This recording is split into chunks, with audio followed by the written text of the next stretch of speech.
Welcome to the Swimming from Home talk show. I'm here with Reid. Um, so we just talked about how you were supposed to go home yesterday, and that flight got canceled because South Africa is now shut down. Were you going home? Was that your flight to go home for your trials? Yeah, so I was leaving yesterday. I was going to be in South Africa for a week. And our nationals, I was going to race on April 6th and 7th, Olympic trials, but those unfortunately got postponed to June 20th now. So yeah, kind of stuck here. Gotcha. Um, was that how have your I saw you in Des Moines in Iowa, Yeah. where you had a pretty solid meet. I I'm I'm pretty sure. Um, Yeah. what's life been like for you since then? Well, that I think that was the same week that, or the week after was when the NT2A came out with the news that um, everything shut down. So that week for me, although I was pretty high and pretty happy with how I did at Des Moines, um, considering that there was a meet where I didn't even rest, and I was doing some great times. Um, I was kind of sad just because of all my teammates and you know all my friends that I've been training with the whole year couldn't finish up. But um, since then, I think we were able to train for um, we trained for another week and a half at the university pool, just the Mhm. pros. Pros, we would go in by ourselves, um, and do old practices that we could remember. Mhm. So that was pretty tough, just leading up into everything. Um, but then our university rec pool closed, and we had no pool. And then we kind of made do for 2 days, swimming in a local club pool, and then that closed down. And then North Carolina has closed all parks and facilities. So since I haven't swam or been in the pool on a weight room since Friday last week. So Okay. it's been a week. Wow. Yeah. So what has this week been like? Yeah. Well, um, you know, I said, okay, well, the Olympics has been postponed. They're looking at seeing this morning that they're thinking about July, August next year. Mhm. So I kind of just said to my coaches, well, I might as well just take a break now, take a week, maybe just let my body and my mind to reset. Because I was really stressed out, just because I still had the same expectations. I had to compete in August, be Yeah. top notch, but I couldn't swim. So this week has just been very down low. Been doing a lot of praying, a lot of reading, but really just resting. And then next week, I'm gonna start getting up into a workout routine where I'll go for walks, I'll go hiking, I'll do my normal dry land, my shoulder stability, and everything. But um, yeah, that's really the only thing I could be doing right now, and only can do. Yeah. And are you still in Raleigh right now? Yeah, I'm still in Raleigh. Um, I'd love to go travel to see my friends, but my friends are kind of in the same state. Yeah. Yeah. Yeah. Um, so when you found out that the Olympics were postponed, was that mostly just relief, or kind of can you take me through your reaction to that? Yeah, yeah. I think, you know, it was a huge relief just in the sense of, although my federation and my country were working with us South African athletes Hmm. about, hey, this is what's going on. Uh, we want to work with you guys. But it was still stressful because obviously I think for a lot of people up until that point, um, you know, no one wants to go to the Olympics just to be there, right? We always want to go and compete and do our best. And for me, it was just kind of like, well, now I'm a little relieved because up until that point, I was just probably going to go to the Olympics to be there, because a lot of people, 2 weeks in our sport is a big impacts us a lot, especially with Yeah. the Olympics would have been just in July. Yeah. Um, but I mean, that being said, it was a sigh of relief that I don't have to stress, but it wasn't hugely impactful towards just who I am, my personal well-being. I'm very fortunate that my identity isn't found in swimming or in the Olympic Games. Like, I don't need to compete at the Olympic Games to keep me going for 4 years. Mhm. I don't need to get the high of qualifying or doing well in swimming to give me any worth in this world. And um, so for me, I know for a lot of people, they say it's career ending, and I'm not playing down any of their responses or their response to that. But for me personally, it's not the end of my world. Um, things are going on, and I'm just taking it as a personal growth opportunity and reflection. Yeah. You mentioned reading earlier. What have you been reading? Yeah. So uh, I've been studying quite a bit of my Bible. I've been reading a lot of faith-based books as well. Um, Hmm. every day going to training, I spend a lot of time just in the Word. Even when I get back between two sessions, I spend a lot of time just reading or reflecting. And it's just it's helping me find more of my identity and purpose in what God has given us. Um, you know, so spend a lot of time with that, and then um, I've been reading articles online too. I love information. I love growing. Hmm. Do you live with anyone in Raleigh? Yes, I do have a roommate. Yeah, but Okay. I haven't seen them 5 days. Oh, okay. So, I'm alone 5 days so far. oh my gosh. Uh, so are you able to interact with your NC State teammates at all? Whether that's the postgrads or the undergrads?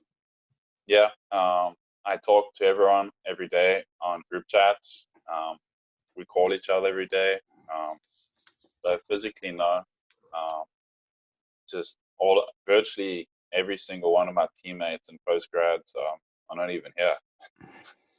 They've all gone back home. So, um, one thing that's really been good is we have a little chat where we kind of hold each other accountable every day just to make sure we're doing something. So someone will send a picture of what they're doing and saying what they're doing, and then they'll be like, "Hey, what's up, Chris? What are you doing today?" And so that's been really fun. It's been really motivating, but also just shows the family that NC State team has.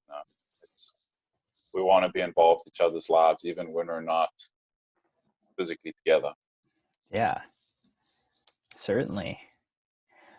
So, so from a financial standpoint, and if you don't feel comfortable talking about this, we certainly don't have to. But you representing South Africa internationally, does this affect your funding at all or your financial situation? Yeah. Uh, Unfortunately, I don't receive any aid from my country, Okay. from South Africa or the government, um, as do many other athletes do. But from a financial standpoint, I rely a lot on clinics I do, or pro series. So it hasn't impacted me. Yes, I don't have a monthly flow as I've set up already, but I've been, you know, with the blessings of the finances that God has given me, I've been a good steward of it, and I've been very fortunate to save up, which I know for a lot of people is very hard right now. Hmm. Uh, yeah, That's that's good to hear, because I don't think a lot of people realize what goes into the what you're doing right now, which is essentially being a professional swimmer. Um, and kind of how you have to nickel and dime that and get funds from all sorts of different places. That a lot of people aren't just allowed that opportunity. So that's good to hear that you are maintaining yourself and able to keep chasing your dream at least for another year into 2021. Yeah, thank you. Yeah, definitely. So what, this week's kind of resting, you mentioned hiking, dry lands. Is there a lot of hiking to do out there? Can you tell me a little bit more about what you're planning on once you get back into it? Yeah. So you've been to Raleigh, but you probably haven't been to the nice places. Raleigh has some really cool parks. Um, Mm-hmm. they've got some really nice lakes. So what I often do is I'll just go out for a walk.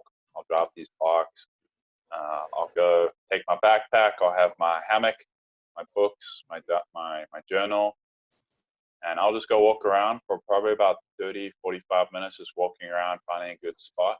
And then I'll set up my hammock. I'll read a little bit, fall asleep in my hammock, um, and do some quiet time, self-reflection. Um, during this time too, although I've been really growing and being molded by my faith through reading the Bible, I've also been journaling a lot. So although I can't physically work out to the best of my ability, I've been really working on that spiritual side and my mental side. You know, um, I'm probably getting a little off topic here, so we can maybe come back. But with dryland, um, it'll be doing sprints up hills, and then just for me, it's I can't get underneath the Olympic bar right now, Mm-hmm. so I'm really working on the foundations of everything in my life right now. So I'm working on the foundations of shoulder stability, foundations of just even my balance. So I'm doing a lot of balance drills at home. Even just I probably have bad posture now, but working on the small things so that when I do get to go underneath um, a bar and some heavy weights, right? I always use the analogy of people. It's like I have the engine of a Ferrari. It's big and powerful, right? But if I don't have the welding, strong enough welding, if I have the welding of maybe like a little VW buggy, right? When you put that engine in, once it starts going, you're just gonna tear it off and you're gonna get injuries. Mm-hmm. So I'm just looking at this as yes, I can't train my engine, but let's work on the welding. Let's get that frame better and stronger, if that makes sense. Yeah, definitely. What to back up just a little bit, I think journaling is something that a lot of athletes have talked about, but I never get tired of hearing about people's experiences with journaling. How do you feel? What do you feel you get out of journaling?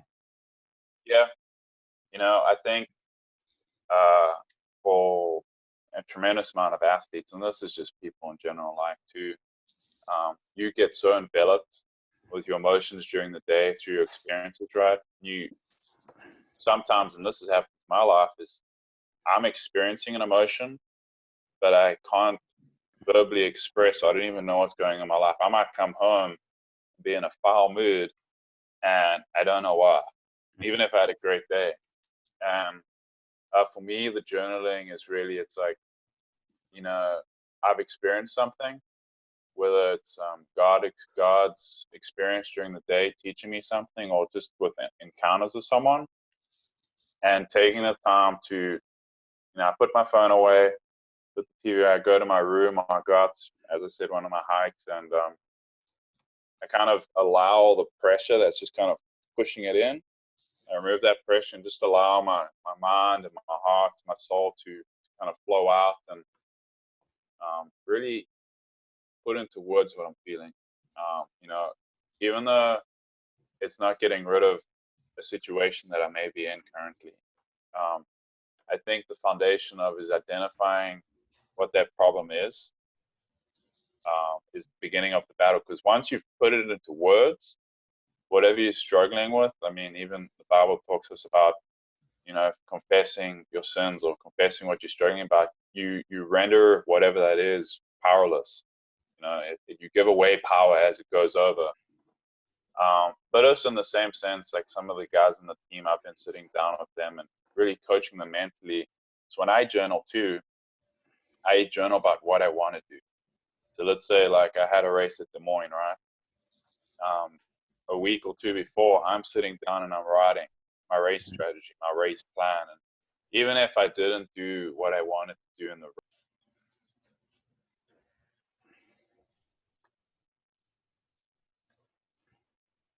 Oh, sorry, someone called me. oh, no worries. um, uh, I So, will write. I'll write down what I want to do. okay. Like for instance, I'll write out my race. You dive in, you feel the crispness of the water, and you're feeling the speed. You break out. You have 3 really strong strokes, and you're feeling the speed as you pull away. And I start, positive reinforcement of my race. Even though I don't have the greatest start in the world, or the greatest underwater kicks, um, I'm starting to believe it.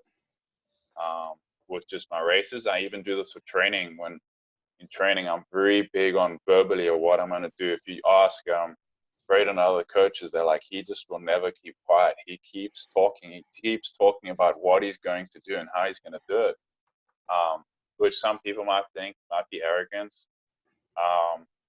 But for me, it's, uh, you know, so many bad things come into our mind during the day. And especially, I feel like when we're in the pool, Hmm. that's when our insecurities or our doubts are heightened um, with what we're doing because, ultimately I can train really well, but as soon as I go to a meet, right, all the small insecurities about whatever I have in my life or even in the swimming board is going to be heightened at the meet. And that's when I'm going to start having that little voice saying, you know what, you probably can't beat this person. Or, you know what, you're probably going to have a bad race right now. And I've in this positive reinforcements of saying of everything that I'm going to be doing, or this is how great of a someone I have now. I'm taking maybe from 1,000 bad thoughts in the day to maybe having 5, and replacing them with, even if, um, you know, even if I'm not even good at kicking underwater kicking, right? If you ask some of like Coleman Stewart, right, one of probably arguably one of the greatest underwater kickers in the sport right now. Yeah. I tell them that watch out, third war, I'm gonna catch you on that underwater kick, right? And it might be overconfidence, but then I make sure that I try and kick on that third wall, right? So it's just um, you know trying to help myself believe, right? Hmm. If I can believe I'm a great swimmer, it's gonna catch up eventually. Yeah, I think that's a great theory, and I think that's really really cool to hear. Um, any any closing thoughts you've got? Um, I mean, I think for a lot of people, just right now, um, I think I'd really want to encourage people to journal. A lot of people are like, oh, I don't need a journal. Um, I think taking the time down just to even write about the experience you're going through, even if you're not good at writing, the period of sitting down, self-reflecting, and be honest. God has made you with all these different emotions. If you want to cry while you're writing, or if you want to be angry, express it. Because when you bottle it in here, it's what tears you up, right? And some people, they are completely grieved by the fact that they can't have their championship meet. Write about it. See where you are, and maybe come back a few years later and you see where you were and maybe how you overcame that. But just want everyone to stay positive. And as everyone else is saying, reach out to people you wouldn't necessarily, and try to learn. Use this as a learning curve. Yeah, awesome. Thanks a lot for your time, Chris. Yeah, thanks, man.